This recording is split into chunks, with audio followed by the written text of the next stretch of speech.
पौलाचे थेसलनिकाकरास दुसरे पत्र अध्याय 3 वचन 3 मी वाचून दाखवते, सर्वजण लक्ष द्या.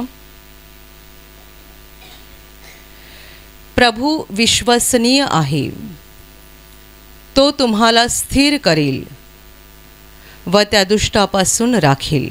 Hallelujah, hallelujah, hallelujah, hallelujah, hallelujah, hallelujah, hallelujah.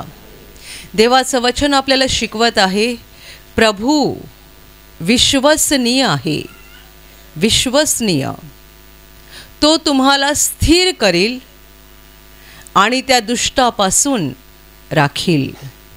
प्रभू विश्वसनीय आहे म्हणजे त्याच्यावर तुम्ही पूर्ण भरवसा ठेवू शकता. तो असा आहे की तो कधीच फसवत नाही. विश्वसनीय, विश्वसनीय कोणाला म्हटलं जातं? जो फसवत नाही, जो धोका देत नाही, त्याला विश्वसनीय म्हटलं जातं. आणि संबंध विश्वामध्ये विश्वसनीय असा एकच आहे, एकच. माणूस विश्वसनीय नाही आहे. आपण खूप वेळा माणसाला विश्वसनीय समजतो, म्हणजे खात्रीचा माणूस, सोप्या भाषेत खात्रीचा, हा माझा खात्रीचा माणूस आहे. पण खरं म्हणजे खात्रीचा कोणच नाही आहे. खात्रीचा एकच आहे, परमेश्वर. हालेलुया. तो खात्रीचा आहे म्हणजे तो फसवणार नाही. त्याच्यावर जर तुम्ही भरवसा ठेवला आहे तर तो कधीच फसवणार नाही, कधीच नाही. प्रभू विश्वसनीय आहे, तो तुम्हाला स्थिर करील. स्थिर, अढळ. तुम्हाला माहीत आहे, आपल्या सगळ्यांना आत्मिक जीवनामध्ये स्थिर होण्याची गरज आहे, अढळ होण्याची गरज आहे. याचा अर्थ असा आहे की कोणीतरी आहे जो आपल्याला अस्थिर करतो, म्हणजे हलवतो, आपल्याला हलवण्याचा प्रयत्न करतो. आणि मग हलवलं की काय होतं सांगा? समजा इथे तुमच्या समोर हा एक लोखंडाचा पाईप उभा आहे. हा जर जोराने हलवला गेला तर काय होईल सांगा? मध्ये मध्ये एवढे बीम उभे आहेत. हलवलं गेलं तर काय होईल सांगा? हलकंसं हलवलं तर थोडा परिणाम होणार नाही. वारंवार हलवलं गेलं आणि मग मोठमोठ्याने हलवलं की तो पडेल. अगदी तसंच आहे, प्रत्येक माणसाच्या बाबतीत असंच आहे. कोणीतरी आपल्याला हलवतो आणि मग एवढं जोरात हलवतो की शेवटी आपण पडतो. आणि हा हलवणारा आपला वैरी आणि देवाचा वैरी सैतान आहे. आणि म्हणून पुढचं वचन असं म्हणतं, तो म्हणजे परमेश्वर येशू ख्रिस्त तुम्हाला त्या दुष्टापासून राखील, म्हणजे त्या दुष्ट सैतानापासून तो तुम्हाला संरक्षण देईल. प्रभू विश्वसनीय आहे, तो खात्रीचा आहे, तो तुम्हाला स्थिर करेल आणि त्या दुष्ट सैतानापासून तुमचं रक्षण करेल. त्याने तुम्हाला कितीही हलवायचा प्रयत्न केला, कितीही तुम्हाला पाडून टाकायचा प्रयत्न केला, तरी पण तो तुम्हाला पाडून टाकू शकणार नाही. कारण ज्याच्यावर तुम्ही विश्वास ठेवला आहे तो विश्वसनीय आहे, तो खात्रीचा आहे. तो तुम्हाला त्या दुष्टाच्या हातातून नाश पावू देणार नाही, पडू देणार नाही, तुम्हाला उद्ध्वस्त होऊ देणार नाही. Hallelujah, hallelujah, hallelujah, hallelujah. माझ्या प्रिय भावांनो आणि बहिणींनो, सगळ्यात पहिली गोष्ट आपल्याला देवाच्या विश्वसनीयतेबद्दल समजलं पाहिजे. देव केवढा विश्वसनीय आहे सांगा, केवढा विश्वसनीय. अगदी पूर्णपणे आपण त्याच्यावर विश्वास ठेवू शकतो, पूर्णपणे भरवसा ठेवू शकतो. तो कधीच फसवणार नाही. असा कोणी माणूस जगात सांगू शकत नाही, मी देवावर विश्वास ठेवला आणि माझी वाट लागली, मी देवावर विश्वास ठेवला आणि त्याने मला फसवलं, मी देवावर विश्वास ठेवला आणि माझं नुकसान झालं. होऊच शकत नाही. कारण तो एवढा खात्रीचा आहे, एवढा विश्वसनीय आहे की त्याच्यावर विश्वास ठेवणाऱ्याला तो कधीही अशा रीतीने धोका देत नाही, कधीही फसवत नाही आणि कधीही असा अनुभव आपल्याला तो देणारच नाही की तो खोटा आहे म्हणून. तो खोटा नाही आहे, माणूस खोटा आहे. बायबल म्हणतं देव खरा ठरो आणि प्रत्येक मनुष्य खोटा ठरवू. किती वेळा आपण म्हणतो मी केवढी माझ्या आयुष्यात चांगली कामं केली तरी माझ्या वाट्याला दुःख आलं, मी केवढा चांगला वागलो पण माझ्या वाट्याला दुःख आलं. असं कधी बोलू नका, कारण देव खरा आहे, देव खरा आहे आणि देव खरा आहे. तो कधी चुकत नाही, तो कोणाला फसवत नाही, तो कोणाशी लबाडी करत नाही, तो कोणावर अन्याय करत नाही. उलट तो सगळ्यांवर प्रेम करतो, पाप्यांवर सुद्धा आणि नीतिमानांवर सुद्धा सगळ्यांवर प्रेम करतो. आणि त्याची विशेष प्रीती नीतिमान लोकांवर असते, जे त्याच्यावर प्रेम करतात आणि त्याच्यावर भरवसा ठेवतात. मग जो देव पाप्यांवर पण प्रेम करतो तो त्याच्यावर विश्वास ठेवणाऱ्याला कसा फसवेल, कसा धोका देईल? देव विश्वसनीय आहे, फक्त तोच विश्वसनीय आहे, बाकी कोणीही विश्वसनीय नाही. Hallelujah, hallelujah, hallelujah. माणसं विश्वसनीय आहेत का मला सांगा? माणसं विश्वसनीय आहेत का? नवरा आपल्या बायकोवर पूर्ण विश्वास ठेवू शकतो का? बायको आपल्या नवऱ्यावर पूर्ण विश्वास ठेवू शकते का? भाऊ आपल्या भावावर आणि बहीण आपल्या बहिणीवर पूर्ण विश्वास ठेवू शकते का? ही मी तुम्हाला अगदी जवळची नाती सांगितली. पती पत्नी, भाऊ भाऊ, बहीण बहीण. जर इकडे पण अनेक वेळेला फसवणूक, लबाडी अशा गोष्टी घडतात तर मग दुसऱ्या माणसांवर आपण काय भरवसा ठेवायचा? एका बहिणीने मला सांगितलं होतं, माझ्या अडचणीच्या काळामध्ये नवरा आजारी होता आणि उपचारासाठी पैसे नव्हते, तेव्हा माझ्या नवऱ्याने मला सांगितलं दागिना गहाण ठेव आणि पैसे घेऊन ये, कारण थोड्या दिवसाने माझे पैसे येणार आहेत आणि मग ते आल्यानंतर तुझा दागिना आपण सोडवून घेऊ. म्हणून मी दागिना घेऊन घरातून निघाले गहाण ठेवायला. इतक्यात मला माझी बहीण भेटली. बोलते कुठे चालली आहेस? तिने सांगितलं असं असं आहे. ती म्हणते कशाला दागिना गहाण ठेवते दुसरीकडे, माझ्याकडे दे ना, मी तुला देते पैसे, माझ्याकडे आहेत पैसे, मी देते तुला. आणि मग तिने आपल्या सख्ख्या बहिणीच्या हातात दागिना दिला. त्या बहिणीने हिला 25,000 रुपयाची गरज होती, ते पैसे दिले.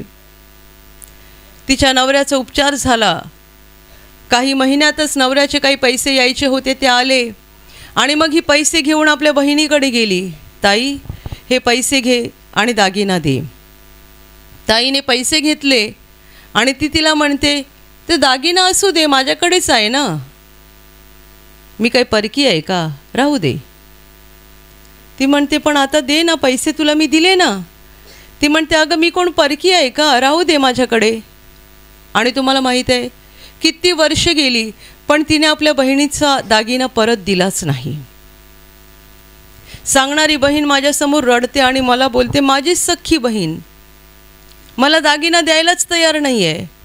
आणि मग आता तर मी बोलायला गेले की चिडते आणि मलाच ओरडून दाखवते, तुझ्या मनात वाईट आहे, मी काय तुझी बहीण तुला फसवेन का, देईन कधीतरी. कोण? सख्खी बहीण.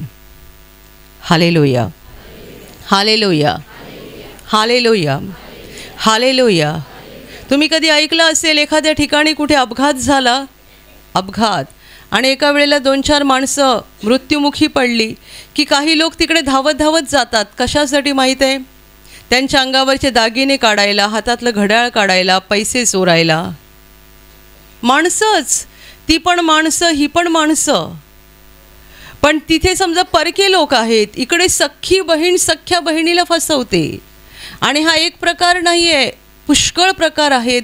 आणि जेवढा जगाचा शेवट जवळ येत चाललेला आहे तेवढा माणूस अधिक कठीण मनाचा बनत चालला आहे, स्वार्थी बनत चालला आहे. आणि जेव्हा तुम्ही या सगळ्याचा अनुभव घ्याल ना, तेव्हा तुम्ही म्हणाल हे देवा फक्त तूच खरा आहेस, फक्त तूच खरा आहेस, तूच खरा आहेस. तुम्ही एखाद्या माणसाला चांगलं समजता, चांगलं, आणि तुम्ही म्हणता हा खात्रीचा माणूस आहे. काही काळानंतर तुम्हाला असं काही समजतं हा तर लबाड आहे. मग अशी तुम्ही किती माणसं शोधणार, किती लोकांविषयी बोलणार? जेवढा ना तुम्ही खात्रीचं समजता. आजकाल लोक बाहेरून फार सभ्य दिसतात, फार चांगले दिसतात, कारण पूर्वीपेक्षा आता कपडे चांगले झालेले आहेत. कपडे चांगले झाले, लोकांचं राहणीमान सुधारलं.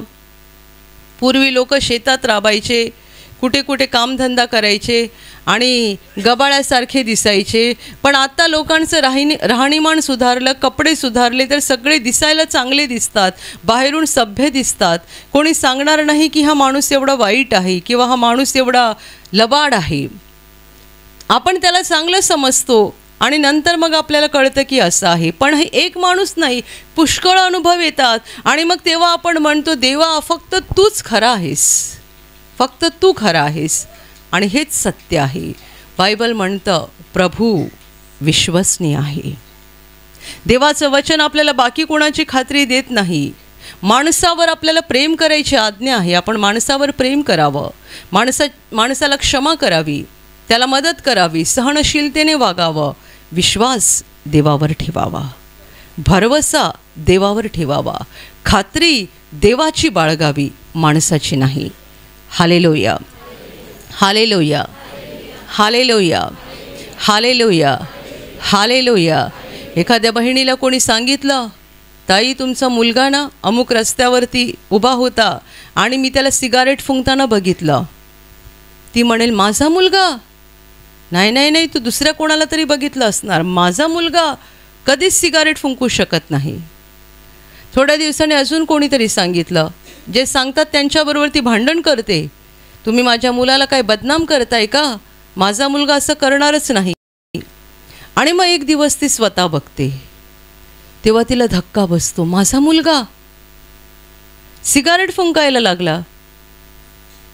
कोणावर भरवसा ठेवायचा सांगा, कोणावर भरवसा ठेवायचा? तुम्ही आपल्या मुलावर, आपल्या मुलीवर, आपल्या नवऱ्यावर, आपल्या बायकोवर, आपल्या भावावर, आपल्या बहिणीवर, कोणावरही भरवसा ठेवू शकत नाही. आपण त्यांच्यावर प्रेम करावं ही देवाची आज्ञा आहे. आपण त्यांच्याशी सहनशीलतेने वागावं, आपण त्यांची सेवा करावी, आपण त्यांना मदत करावी ही देवाची आज्ञा आहे. परंतु भरवसा आणि विश्वास फक्त देवावर ठेवावा, कारण तो विश्वसनीय आहे. त्याच्यावर विश्वास ठेवणाऱ्याला तो कधीच कधीच कधीच फसवत नाही.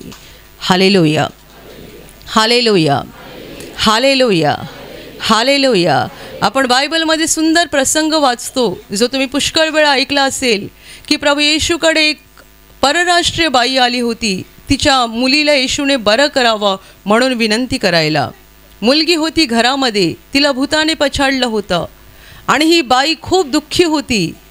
जेव्हा तिने येशूविषयी ऐकलं तेव्हा ती येशूला भेटायला गेली, परंतु येशू मात्र काही तिला भेटत नव्हता, कारण ती होती परराष्ट्रीय बाई आणि परराष्ट्रीय लोकांसाठी देवाच्या कृपेची वेळ अजून यायची होती, म्हणून येशू तिच्याकडे बघत नव्हता.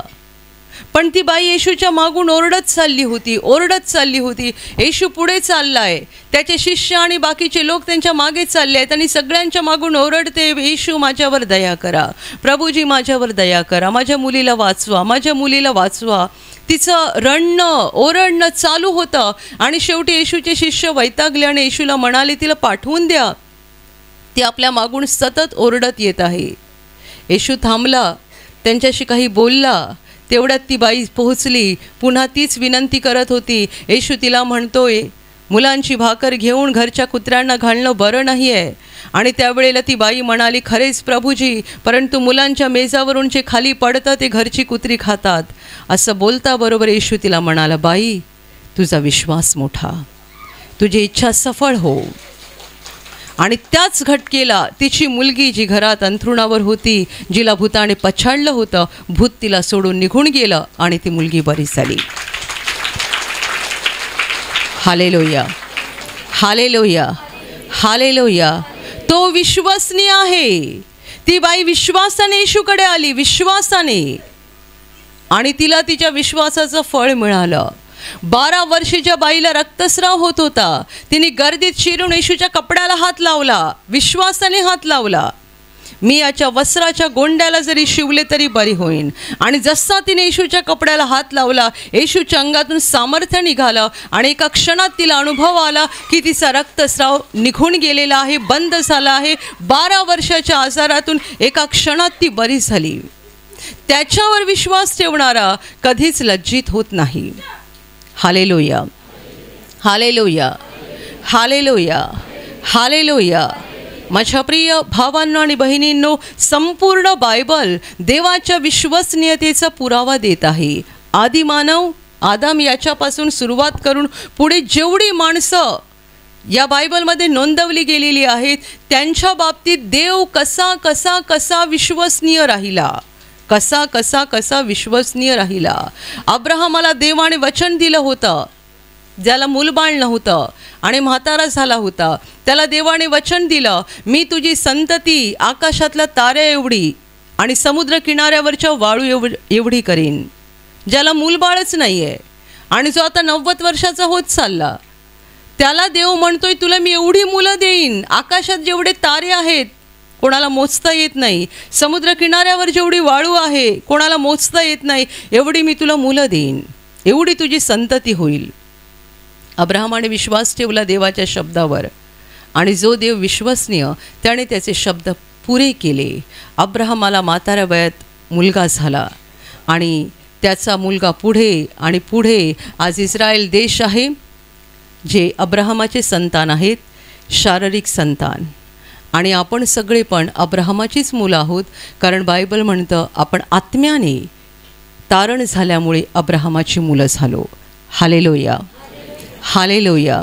देव विश्वसनीय आहे. काय देवाने वचन दिलं, आकाशातल्या तारे एवढे आणि समुद्र किनाऱ्यावरच्या वाळू एवढी मी तुला संतती देईन. देवाने अब्राहमाला दिली की नाही दिली? दैहिक संतती इस्रायल देश आहे आणि आत्मिक संतती जगभरातले देवाचे लोक आहेत.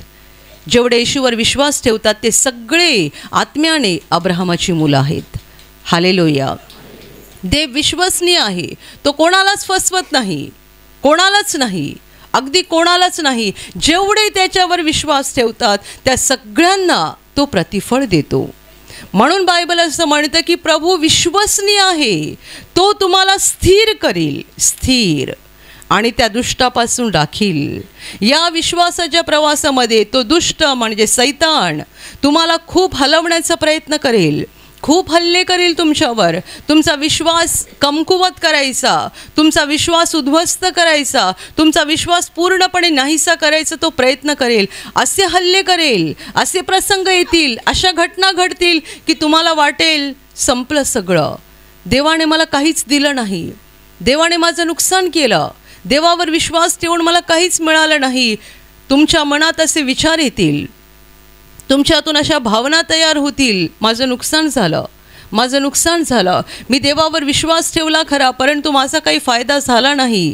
तुम्हाला हलवायचा, अस्थिर करायचा तो प्रयत्न करेल. कारण तुम्ही जेवढे हलत राहाल, जेवढे हलत राहाल, जेवढे हलत राहाल, शेवटी तुम्ही पडून जाल, कोसळून जाल. आणि तेच त्या दुष्टाला हवं आहे. म्हणून तो हलवत राहील, हलवत राहील, हलवत राहील. पण देवाचं वचन आपल्याला सांगतं, घाबरू नका, निराश होऊ नका. तुम्ही ज्याच्यावर विश्वास ठेवलेला आहे तो विश्वसनीय आहे, विश्वसनीय आहे. तो खात्रीने तुम्हाला वाचवेल, तो खात्रीने त्या दुष्टाच्या हातातून तुमचे रक्षण करेल, तो खात्रीने त्या दुष्टाच्या हातातून तुम्हाला सोडवेल. आणि जरी तो दुष्ट तुम्हाला हलवतोय तरी ज्याच्यावर तुम्ही विश्वास ठेवला आहे तो पुन्हा एकदा तुम्हाला स्थिर करेल. Hallelujah, hallelujah, hallelujah. माझ्या प्रिय भावांनो आणि बहिणींनो, म्हणून आपल्याला घाबरायचं नाही आहे, निराश व्हायचं नाही आहे. हे लक्षात ठेवा की आपण जो विश्वास ठेवलेला आहे तो फक्त ताप बरा व्हावा आणि सर्दी खोकला बरा व्हावा म्हणून ठेवलेला नाही आहे. आपण विश्वास यासाठी ठेवलेला आहे की आपल्याला देवाची मुलं बनून सदा सर्व काळ त्याच्यासोबत राहायचं आहे, सदा सर्व काळ. तुमचा जर येशूवरचा विश्वास यासाठी आहे की तुम्हाला देवाचं मूल बनून सदाच देवाच्या घरात राहायचं आहे, तर हा विश्वास मजबूत ठेवून त्यामध्ये स्थिर राहणं गरजेचं आहे. हा जो काही तुमचा विश्वास आहे हा हलवण्यासाठी तो दुष्ट अहोरात्र प्रयत्न करणार. तुमचा अपमान होईल, तुमचा छळ होईल, तुमची निंदा होईल, तुमची बदनामी होईल, तुम्हाला आजार येतील, अजून काही आर्थिक संकट येतील, अजून काही संकट येतील आणि कुठल्या कुठल्या दुःखाला तुम्हाला तोंड द्यावं लागेल. हे सगळं यासाठी होईल की तो दुष्ट तुम्हाला हलवत राहील, हलवत राहील, हलवत राहील. कसं तरी करून हा खांब पडला पाहिजे, कसं तरी करून हे घर पडलं पाहिजे, म्हणून तो सारखा सारखा सारखा सारखा हलवत राहणार. म्हणून येशूने सुंदर गोष्ट सांगितली, ज्याने आपलं घर देवाच्या वचनावर उभं केलेलं आहे त्याच्यावरती पुराचा लोंढा आदळला, पुराचा लोंढा आदळला, वारा आदळला तरी पण ते स्थिर राहतं. Hallelujah, hallelujah. पुराचा लोंढा काय, वादळ काय, वारा काय, हे सगळे त्या सैतानाचे हल्ले आहेत. तो आपल्या जीवनाचं घर हलवायचा सतत प्रयत्न करतो, सतत प्रयत्न करतो. जसं भूकंपाचे धक्के लागतात आणि घरं हलतात, इमारती हलतात आणि असे सतत धक्के लागले की ते पडतात. आणि जर खूपच मोठा धक्का पहिल्याच झटकेला लागला तर मोठी इमारत पण एका धडक्यात पडते. अगदी तसंच आपल्या जीवनाचं घर पाडण्यासाठी सैतान हलवत राहतो, आपल्या जीवनामध्ये भूकंप घडवत राहतो, अशासाठी की हे घर पडलं पाहिजे, हे कोसळलं पाहिजे, हे विश्वासात राहता कामा नये, हे अनंत जीवनात पोहोचता कामा नये, हे परत माझ्या राज्यात म्हणजे अंधारात आले पाहिजेत, म्हणजे मला यांना नरकात नेता येईल. माझ्या प्रिय भावांनो आणि बहिणींनो, ही गोष्ट लक्षात ठेवा. आपण फक्त ताप, सर्दी, खोकला बरा व्हावा म्हणून येशूवर विश्वास ठेवलेला नाही आहे, तर आपल्याला देवाकडे जायचं आहे, अनंत जीवनात पोचायचं आहे, म्हणून आपण त्याच्यावर विश्वास ठेवलेला आहे. म्हणून येशू म्हणाला, मरेपर्यंत विश्वासू राहा म्हणजे मी तुला जीवनाचा मुकुट देईन. आपल्याला आपला विश्वास 2 दिवसासाठी, 2 महिन्यासाठी, 2 वर्षासाठी किंवा 10 वर्षासाठी ठेवायचं नाही आहे. आपल्याला मरेपर्यंत विश्वास ठेवायचा आहे, कारण आपल्याला अनंत जीवनामध्ये पोहोचायचं आहे. Hallelujah, hallelujah, hallelujah. जीवनामध्ये संकट येतात, दुःख येतात, आजार येतात, अपमान होतो, बदनामी होते, खूप काही मनस्ताप होतो, मानसिक छळ सैतान करतो, शारीरिक छळ सैतान करतो. या सगळ्याद्वारे तो आपल्या जीवनाचं घर हलवायचा प्रयत्न करतो. पण लक्षात ठेवा, जेव्हा जेव्हा तो तुमच्या जीवनाचं हे घर हलवायचा प्रयत्न करतो तेव्हा तेव्हा तुमचं लक्ष त्या विश्वसनीय प्रभूकडे असलं पाहिजे. दुःखातही बोलावं, मला खात्री आहे माझा देव मला या दुष्टाच्या हातातून वाचवेल, मला खात्री आहे माझा देव मला या दुःखातून बाहेर काढेल. दुःख येतात, खूप काळ राहतात, देव आपल्याकडे बघत असतो आणि या दुःखाच्या काळात पण देव आपल्या जीवनात काम करत असतो. परंतु आपलं लक्ष दुःखाकडेच एवढं असतं की देवाचं काम आपल्याला त्या काळात दिसत नाही. आपण जेव्हा दुःखात असतो, एखाद्या आजारात असतो, एखाद्या संकटातून जात असतो, तेव्हा पण देव आपल्या बरोबर असतो आणि देवाची कृपा आपल्यावर असते, देव आपल्याला मदत करत असतो. परंतु आपल्याला दुःख, आजार, संकट एवढं मोठं वाटत असतं की आपल्याला ते लक्षात येत नाही आहे की आता पण देव आहे, या कठीण स्थितीत पण देव आपल्याबरोबर आहे. म्हणून या गोष्टीची गरज आहे की संकटात पण आपण देवाकडे बघायचं असतं. जेव्हा आपण त्याच्याकडे बघतो तेव्हा आपल्याला समजतं की तो आपल्याला बाहेर काढणार, तो या दुःखातून आपल्याला बाहेर काढणार.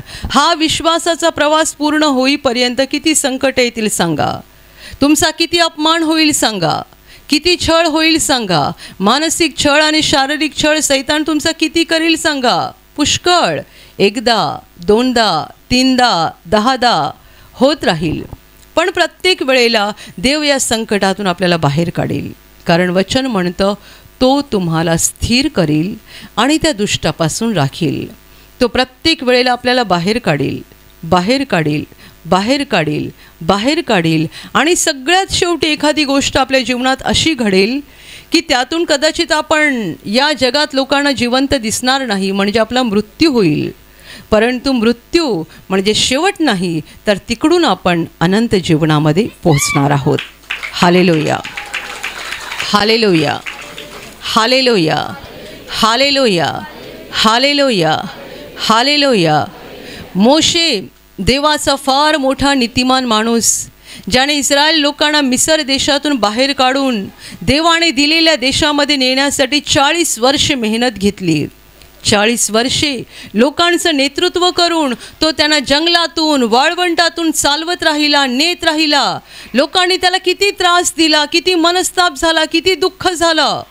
लोक सारखे सारखे कुरकुर करायचे, सारखे सारखे मोशेला सतवायचे आणि मग मोशे देवासमोर जायचं आपलं गाऱ्हाणं घेऊन, आपलं दुःख घेऊन. 40 वर्षे सुरू राहिलं. देव एक एक संकटातून बाहेर काढत राहिला, एक एक संकटातून बाहेर काढत राहिला. जेव्हा त्यांना प्यायला पाणी नव्हतं, ते मोशेला ओरडायला लागले, कशाला आणलंस आम्हाला इकडे जंगलात मरायला, या वाळवंटात कशाला आणलं, इकडे आम्हाला पाणी पण नाही आहे, आम्ही तिकडे गुलामगिरीत होतो, बरं होतं, इथे कशाला आणलं. ते कुरकुर करायला लागले. मोशे देवाकडे गेला, प्रार्थना करायला लागला. देव त्याला म्हणतो, या खडकावर काठी आपट. मोशेने काठी आपटली, त्या खडकातून मोठा पाण्याचा झरा वाहायला लागला. लोक पाणी पिऊन तृप्त झाले, म्हणाले देवाचा गौरव असो. थोडे पुढे गेले, त्यांना भूक लागली, कारण त्यांनी त्या देशातून निघताना जेवण आणलं होतं, ते संपलं होतं. आता मी खाणार काय, खायच्या प्यायच्या वस्तू संपल्या, आम्ही काय इकडे उपाशी मरणार, कशाला आणला मला. मोशेला परत दुःख झालं. त्याने आपलं गारणं देवाला सांगितलं. देवाने त्यांच्यासाठी आकाशातून अन्न पाठवलं. आणि तुम्हाला माहीत आहे किती दिवस, 40 वर्षे. 40 वर्षे रोज सकाळी आकाशातून अन्न पडायचं आणि ते आपल्या भांड्यामध्ये गोळा करून घ्यायचे, दिवसभर खायचे, दुसऱ्या दिवशी सकाळी परत पडायचं. 40 वर्षे अशा रीतीने खूप सुरू राहिलं. लोक मोशेला सतवायचे, मोशे खूप दुःखी व्हायचा आणि शेवटी देवाकडे जायचा. मग देव चमत्कार करायचा आणि त्याला या दुःखातून बाहेर काढायचा. 40 वर्षे सुरू राहिलं. पण जेव्हा तो इस्रायल देश दूर राहिला होता, जवळ आता तिकडे पोहोचणार, 40 वर्षाच्या प्रवासानंतर जेव्हा मोशे तिकडे पोहोचणार होता या लोकांना घेऊन, तेव्हा देव त्याला म्हणाला, मोशे आता डोंगरावर ये, तू इकडे मरणार आहेस, तुला तिकडे जायचं नाही आहे. हे लोक जातील तिकडे, पण तुला नाही जायचं आहे, तुला मरायचं आहे. म्हणून तू या डोंगरावर ये, इकडून लांबून बघून घे तो देश सगळा जो मी आता तुझ्या लोकांना देणार आहे ना, तो लांबून बघून घे, तू तिकडे जाणार नाही आहेस. आणि तसंच झालं. मोशे डोंगरावर गेला, त्याने लांबून तो देश बघितला आणि तिकडे तो मरण पावला. किती लोक बोलले असतील ना, काय मिळालं मोशेला, काय फायदा झाला त्याचा. 40 वर्ष देवासाठी एवढी मेहनत घेतली, देवाशी एवढा प्रामाणिक राहिला, आणि जो देश देवाने दिला होता तिकडे देवाने त्याला जाऊ दिलं नाही. त्याच्या आधीच त्या डोंगरावर तो मरण पावला. पण तुम्हाला माहीत आहे, त्यानंतर हजारो वर्षाने देवाचा पुत्र येशू ख्रिस्त या जगात आला. आणि येशू ख्रिस्त एकदा आपल्या 3 शिष्यांना घेऊन डोंगरावर गेला. आणि त्या डोंगरावर गेल्यानंतर येशूचं रूप बदललं, तो स्वर्गीय रूपात दिसायला लागला. आणि ज्या वेळेला येशू स्वर्गीय रूपात दिसायला लागला, त्यावेळेला तिकडे 2 माणसं शिष्यानी बघितली. 2 माणसं, त्यातला एक होता मोशे, जो पुष्कळ वर्षापूर्वी, हजारो वर्षापूर्वी डोंगरावर मरण पावला. तो तिकडे अवतरला आणि त्याने येशूबरोबर संभाषण केलं. म्हणजे मोशे कुठे आहे सांगा, मोशे देवाच्या व्यंगेत आहे, देवाच्या बरोबर आहे. लोक काय बोलले, मोशेने 40 वर्षे मेहनत घेतली, काय फायदा झाला. असं देवाच्या अनेक सेवकांच्या बाबतीत घडतं, खूप विश्वासू लोकांच्या बाबतीत घडतं की ते खूप खडतर प्रवास करत करत करत करत आपलं आयुष्य घालवतात. पण त्या सगळ्या काळात ते देवाशी प्रामाणिक राहतात, खूप कठीण प्रवास करतात, पण देवाला चिकटून राहतात, देवाशी प्रामाणिक राहतात. आणि शेवटी त्यांचा असा काही शेवट होतो की लोक म्हणतात, याला काय मिळालं, काय फायदा झाला याचा. त्याला काय मिळालं ना, हे तुम्हाला शेवटी दिसेल. बायबल म्हणतं ते आकाशातल्या ताऱ्यासारखे चमकत राहणार आहेत. युगान युग आकाशातल्या ताऱ्यासारखे ते चमकत राहतील. तेव्हा जगाला दिसेल की देवाने त्यांना काय दिलं. प्रभू विश्वसनीय आहे, तो विश्वसनीय आहे, तो विश्वसनीय आहे. त्याच्यावर विश्वास ठेवणारा कधीच लज्जित होत नाही, कधीच फजित होत नाही. तो कोणाला फसवत नाही, कोणाला धोका देत नाही. जेवढे त्याच्यावर विश्वास ठेवतात त्या सगळ्यांना तो त्यांच्या त्यांच्या विश्वासाप्रमाणे प्रतिफळ देतो. Hallelujah, hallelujah, hallelujah, hallelujah. माझ्या प्रिय भावांनो आणि बहिणींनो, म्हणून कधीही निराश होऊ नका. आज तुम्ही अशा स्थितीमध्ये असाल की तुमच्या जीवनात एखादं मोठं दुःख आहे आणि तुम्हाला असं वाटतंय, मी किती वेळा प्रार्थना करत आहे, मी किती देवाचा धावा करत आहे, तरी देव माझं का ऐकत नाही आहे. काल आपल्या नायगावच्या केंद्रात एक साक्ष आली. एका बंधूचं कसलं तरी व्यसन सुटलं, मला वाटते तंबाखूचं व्यसन. पण तुम्हाला आश्चर्य वाटेल, हा बंधू गेली 4 ते 5 वर्षे नियमितपणे प्रार्थनेला येतोय आणि त्याची तंबाखू सुटली नाही. तो म्हणतो, मी प्रार्थनेला येताना पण माझ्या खिशात असायची, प्रार्थना केंद्रात मी खायचो नाही, परंतु जसा इथून मी बाहेर पडायचो तसा मी खायचो. त्याला खूप इच्छा होती व्यसन सोडायची, पण सुटत नव्हतं. पण तो येत राहिला, प्रार्थनेला येत राहिला, प्रार्थना करत राहिला. आणि आता गेल्या महिन्यामध्ये जेव्हा ब्रदरांचा स्मृतिदिन होता, त्यावेळेला तो प्रार्थनेला आला होता. त्याने ब्रदरांच्या कपड्याला हात लावला आणि जेव्हा हात लावला तेव्हा त्याला काहीतरी जाणवलं की त्याला देवाचा स्पर्श झाला. परंतु त्यानंतरही त्याच्या मनात जी ही तंबाखूची इच्छा होती ती पूर्ण गेली नाही.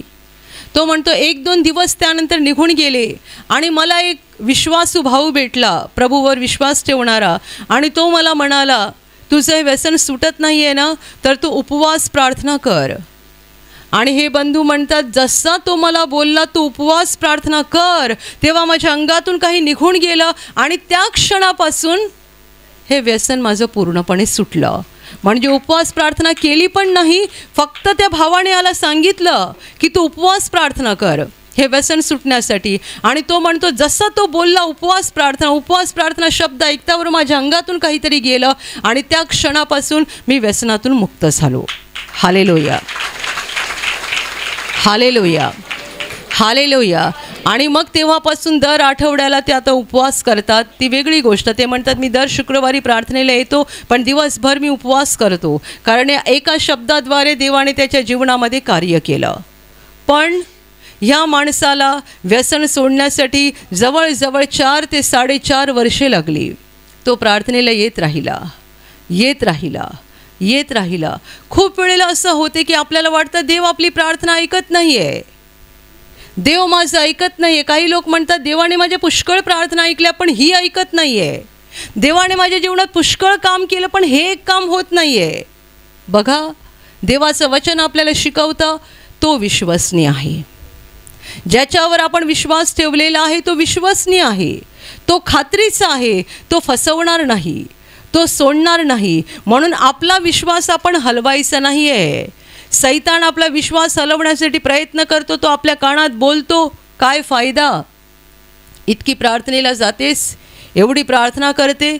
कधी कधी असं होते की प्रार्थनेला लोक येतात, परंतु त्यांच्या जीवनामध्ये काही वाईट सवयी असतात, चुकीच्या सवयी, जसं तोंडातून काही वाईट बोलतात म्हणा, किंवा अजून काही वाईट सवयी असतात आणि त्या त्यांच्या सुटत नाही. तेव्हा ते निराश होतात आणि सैतान त्यांना सांगतो, काही उपयोग नाही तुझा प्रार्थनेला जाऊन, काही फायदा नाही आहे तुझा प्रार्थनेला जाऊन.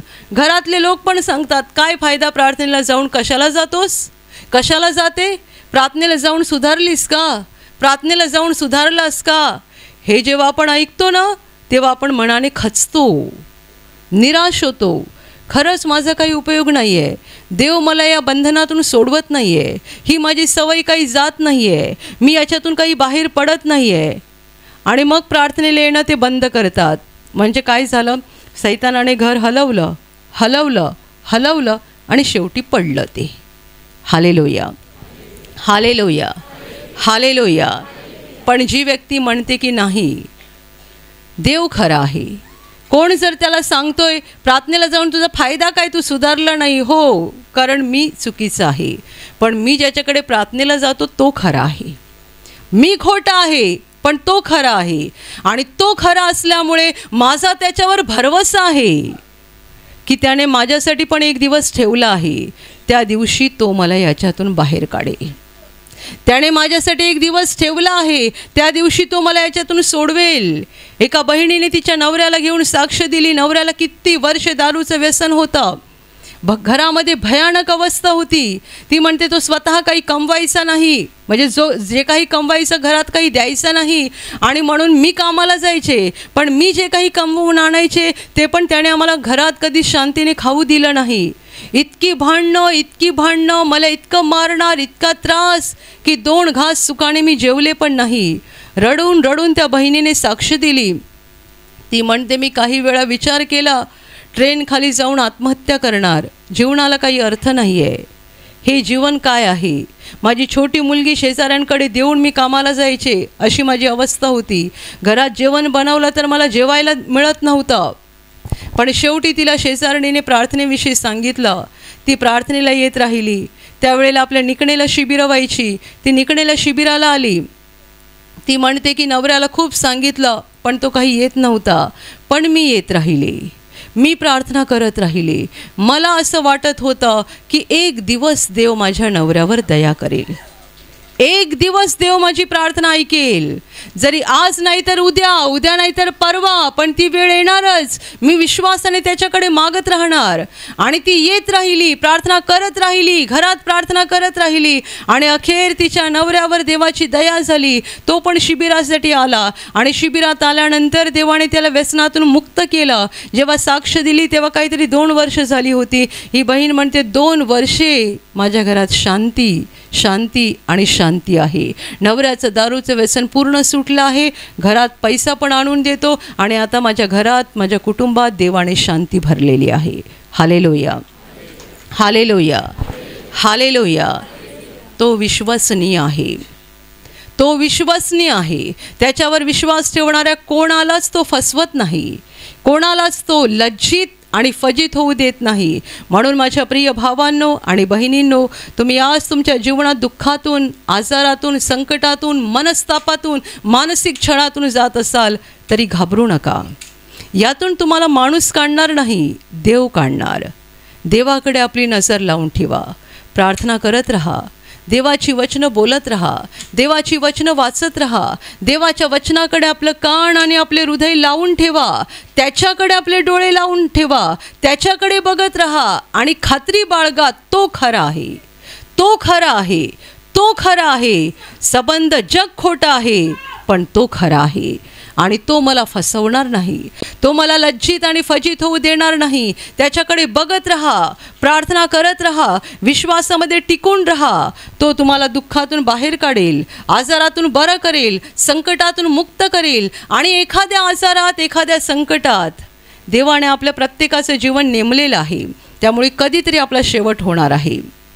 प्रत्येक माणसाचा जीवनाचा काल देवाने ठरवला आहे. आपल्याला माहीत नाही की आपलं जीवन कधी संपणार आहे. कोणी सांगू शकत नाही मी 90 वर्षाचा जख्ख म्हातारा झाल्यावरच मरणार आहे. नाही, प्रत्येकाचं जीवन देवाने ठरवलं आहे. अब्राहमाची बायको सारा मरण पावली. त्यानंतर बायबलमध्ये असा उल्लेख आहे, सारा मरण पावली कारण तिचं आयुष्य तेवढंच होतं. याचा अर्थ असा, देवाने प्रत्येकाचं आयुष्य ठरवलं आहे. अब्राहम जिवंत होता, सारा आधी मरण पावली. आणि देवाचं वचन म्हणतं ती मरण पावली कारण तिचं आयुष्य तेवढंच होतं. म्हणजे याचा अर्थ देवाने प्रत्येकाचं आयुष्य ठरवलं आहे. जेवढं आपलं आयुष्य आहे तेवढा काळ देव आपल्याशी विश्वसनीय राहणार. आणि जेव्हा एखाद्या आजारात किंवा एखाद्या संकटात किंवा कोणत्या तरी कारणामुळे जेव्हा आपलं आयुष्य संपेल, त्यानंतर आपण अजून महाविजयी होणार. कारण जेव्हा इथलं जीवन संपेल तेव्हा थेट आपण अनंत जीवनात म्हणजे स्वर्गात पोहोचणार. Hallelujah, hallelujah. मरणाला घाबरायचं नाही, लक्षात ठेवा. येशूवर विश्वास ठेवणाऱ्या प्रत्येक व्यक्तीसाठी मरण हा शेवट नाही आहे, तर मरण नवीन जीवनाची सुरुवात आहे. मरण हा शेवट नाही आहे. तुम्ही जर येशूचे आहात, तुम्ही जर देवाची मुलं आहात, मरणाला घाबरू नका. येशू म्हणाला, पुनरुत्थान आणि जीवन मीच आहे. जो माझ्यावर विश्वास ठेवतो तो मेला असला तरी जगेल. येशूच्या लोकांसाठी मृत्यू हा जीवनाचा शेवट नाही आहे. मृत्यू अनंत जीवनाची सुरुवात आहे. मृत्यूच्या दरवाजातून आपण अनंत जीवनाच्या घरात प्रवेश करतो. म्हणून मरणाला कधीच घाबरू नका. संबंध जग मरणाला घाबरतं, मरणाला घाबरू नका. Hallelujah, hallelujah. आणि तुमचं, माझं, आपल्या सगळ्यांचं आयुष्य ठरलं आहे, ते देवाने ठरवलं आहे. येशू म्हणाला, चिंता करून आयुष्याची दोरी हातभर वाढवायला तुमच्यापैकी कोण समर्थ आहे? आयुष्याची दोरी वाढवायला कोण समर्थ आहे, असा येशूचा प्रश्न आहे. याचा अर्थ आयुष्याची दोरी त्याच्या हातात आहे. त्याने ठरवलेलं आहे आयुष्य. आपल्याला ही दोरी वाढवता येत नाही, ती दोरी त्याच्या हातात आहे. म्हणून मरणाला घाबरू नका. आपलं जेवढं काही आयुष्य देवाने या जगात आपल्याला दिलं आहे तो आपल्याशी विश्वसनीय राहणार. आणि जेव्हा हे आयुष्य संपेल तेव्हा आपल्याला अजून मोठा विजय मिळणार, कारण आपण मृत्यूच्या दरवाजातून पार जाऊन अनंत जीवनात प्रवेश करणार आणि युगानुयुग आपल्या प्रभू जवळ राहणार. तिकडे आजार नाही आहेत, संकट नाही आहेत, भय नाही आहे, अश्रू नाही आहेत, निराशा नाही आहेत. तिकडे आनंद आनंद आणि फक्त आनंद आहे. Hallelujah, hallelujah, hallelujah, hallelujah. तुमचं नाव सांगा. चंदना. तुम्हाला काय त्रास झालेला? मला 2 महिने झाले माझे हे हात दुखत होते आणि पाय दुखत होते. 2 महिने झाले मला काहीच करता यायचं नाही, का बसायला नाही यायचं का काय नाही. मी लढायची. बरं आतापासूनच माझे हातपाय दुखायला लागला. याचे पुढं कसं होईल? म्हणजे 2 महिने सतत दोन्ही हात आणि दोन्ही पाय दुखायचे. बसायला पण नाही. असं बाथरूमला जायची, एखादी म्हाताऱ्यासारखी बसायची आणि जमिनीवर हात ठेवायची आणि उठायची. म्हणजे तुम्हाला आधार घेऊन बसावं उठावं लागायचं. हां. पण मग हा त्रास कसा निघाला? हा त्रास इथे आली, प्रार्थना केली मीनी. देवानी मला पूर्णपणे बरं केलं, म्हणून देवाची स्तुती करते, देवाला धन्यवाद देते. तुम्ही आजारमुक्तीच्या प्रार्थनेत भाग घेतला आणि प्रभूच्या कृपेने तुमचे हे दोन्ही त्रास निघून गेले. दोन्ही त्रास माझे देवबापाने काढून टाकले, म्हणून देवाला मी धन्यवाद देते.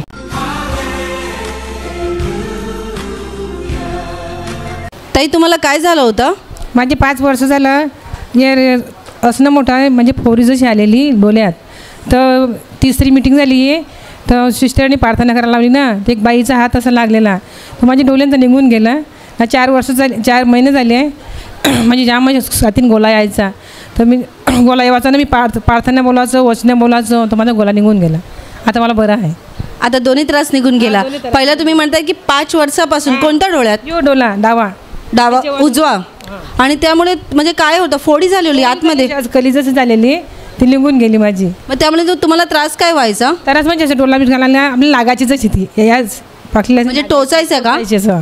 आणि पाहताना वगैरे तुम्हाला काही त्रास व्हायचा की नाही व्हायचा? म्हणजे टोचायची अशी, म्हणजे टोचायचं. 3 आठवड्यापूर्वी तुम्ही ते प्रार्थनेत होते, त्यामुळे आजारमुक्तीच्या प्रार्थनेत एका बाईचा हात तुमच्या डोळ्यात लागला. तेव्हापासून त्रास निघून गेला. आता काही त्रास होत नाही. त्रास नाही होत. आणि छातीत गोळं कधीपासून यायचं? ते 3-4 महिने झालं गोला यायचा. एकदम अस्पष्ट वाचो ना मी, तर मी देवाची वचनं बोलायची, प्रार्थना करायची, माझा तो पण आजार निघून गेला. आता तसं काहीच त्रास होत नाही. प्रभू येशूने तुम्हाला बरं केलंय.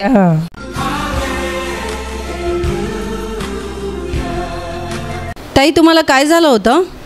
मला 4-5 महिने आधी ते चमक भरले होते उजव्या हाताला, इकडे पाठीला खूप दुखत होते. मग गेल्या रविवारी पवित्र आत्म्यात म्हणजे ती चमक निघून गेली.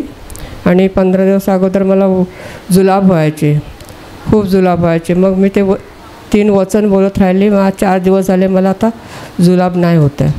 जुलाब बंद झालेला आहे. आणि म्हणते 5 महिन्यापासून तुमच्या पाठीत चमक होती. त्यामुळे तुम्हाला हात वर वगैरे करताना त्रास व्हायचा, झोपायला पण असा त्रास व्हायचा. पण गेल्या रविवारी जेव्हा पवित्र आत्म्याची विशेष प्रार्थना झाली त्यावेळेपासून पूर्ण निघून गेलाय. डोळे उघडा. त्यावेळेपासून पूर्ण निघून गेलाय. आता तुम्ही बसता किंवा हात वर करता, त्रास नाही होत. प्रभूने तुम्हाला बरं केलेलं आहे आणि जुलाबाचा त्रास देखील काढून टाकलाय.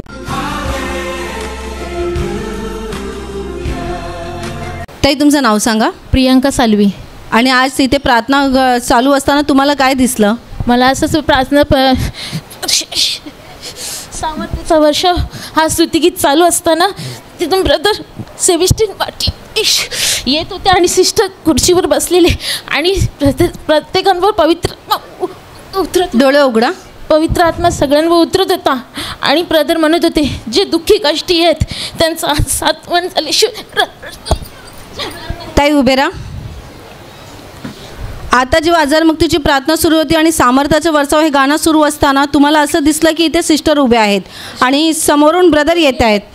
आणि पुढे काय दिसलं? दुसरे जे पण ब्रदर काय म्हणाले? जे दुःखी आणि कष्टात आहेत त्यांचं आज सांत्वन होणार आहे असं ब्रदर सांगत होते. जे दुःखी आणि कष्टी आहेत त्यांच्या सांत्वन होणार आहे. आज होणार आहे, प्रत्येक व्यक्तीचं सांत्वन होणार आहे असं तुम्हाला ब्रदरांचा म्हणजे ब्रदर दिसले आणि ते असं बोलत होते. आमचे जे मोठे सेबेस्टियन मार्टन डॉक्टर, तेव्हापासून तुम्हाला खूप बरं वाटते. हां, आणि माझी कमरदुखी 20 दिवसाची कमरदुखी होती, ती पण बरी झाली प्रभूशीच्या वर्ष. म्हणजे कंबर दुखत होते, कंबर ती पण बरी झाली.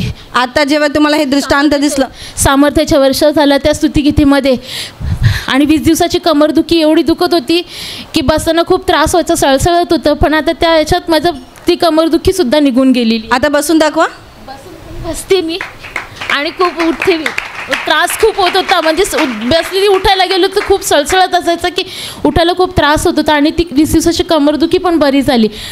आणि 15 दिवस अगोदर ह्याला पण ताप आलेला, 4 दिवस सतत ताप येतं, चढ उतर होत होता. तेलाचा माध्यमाचा वापर केला आणि 3 वचनांचा सुद्धा वापर केला, आणि प्रभूची कृपा झाली, तर ताप पण बरा झालेला. तो पण बरा झालेला, आणि तुमची कंबरदुखी विशेष करून निघून गेली. आता डेंग्यू सांगितलेला, पण प्रभूची कृपा झाली, आणि ते 3 वचनाच्या द्वारे प्रभूने त्याच्यावर महान कार्य केले, आणि प्रभूला धन्यवाद.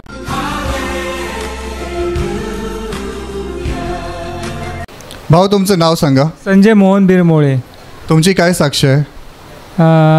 मी जोगेश्वरी येथे राहतो. 2 महिन्यापूर्वी आमच्या घरामध्ये कपडे धुण्यासाठी आलं यूज केलं जातं, तर माझ्या मिसेसने ते एका ज्यूसच्या बॉटलमध्ये भरलं होतं, तर मी ते ज्यूस समजून ते आलं प्यालो, तर ते पिता क्षणी माझ्या तोंडातून वाफासारख्या आणि धूरसारखा यायला लागला.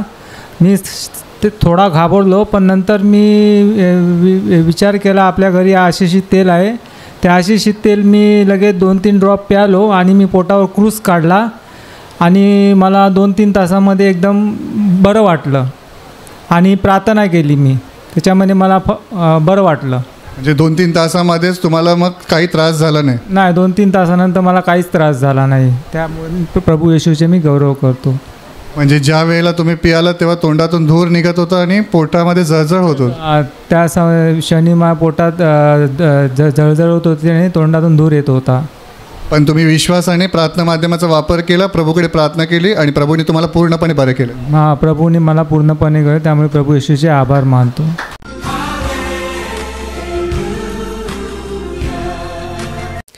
आणि आता मी तुमच्यासाठी प्रार्थना करणार आहे. पूर्ण विश्वास ठेवा की प्रभू येशू एका क्षणात तुम्हाला स्पर्श करून बरं करेल. एका क्षणात तो तुमच्या जीवनातलं दुःख काढून टाकेल, कारण प्रभू आजही जिवंत आहे. 2000 वर्षांपूर्वी तो देहरूपात या जगात होता. आज देहरूपात नाही आहे, पण आत्म्याच्या रूपाने आहे. आणि जिथे जिथे लोक त्याच्यावर विश्वास ठेवतात आणि विश्वासाने त्याला हाक मारतात, तिकडे तिकडे तो त्यांच्या अगदी जवळ असतो, त्यांना बरं करायला, त्यांना आनंदित करायला, आणि त्यांना सैतानाच्या हातातून सोडवायला तो नेहमीच तयार असतो. म्हणून विश्वास ठेवा, प्रभू इथे आहे, तो तुम्हाला स्पर्श करेल आणि तुमचं जीवन बदलून टाकेल. जिथे तुम्हाला आजार आहे तिथे विश्वासाने हात ठेवा, आणि तिथे हात ठेवणं शक्य नसेल तर छातीवर हात ठेवा. प्रभू येशूच्या नावाने या क्षणाला तुमच्या शरीरातले सगळे आजार नष्ट होत, प्रभू येशूच्या नावाने तुमच्या जीवनातील सगळी दुःख निघून जावोत. सैतानाची सर्व कामं तुमच्या घरातून आणि तुमच्या कुटुंबातून प्रभू येशूच्या नावाने पूर्णपणे नष्ट होत. सर्व शुद्धात्म्यांनो, प्रभू येशूच्या नावाने मी तुम्हाला आज्ञा देत आहे, या क्षणाला यांना सोडून निघून जा आणि पुन्हा त्यांच्यात शिरू नका. प्रभूचं महान सामर्थ्य तुमच्यावर येऊ, पवित्र आत्मा तुमच्यावर येऊ, पवित्र आत्म्याचा आनंद तुमच्या जीवनात येऊ, पवित्र आत्म्याची शांती तुमच्या हृदयात येऊ, आणि तुमचं जीवन स्वर्गीय प्रकाशाने भरून जावो. आमीन.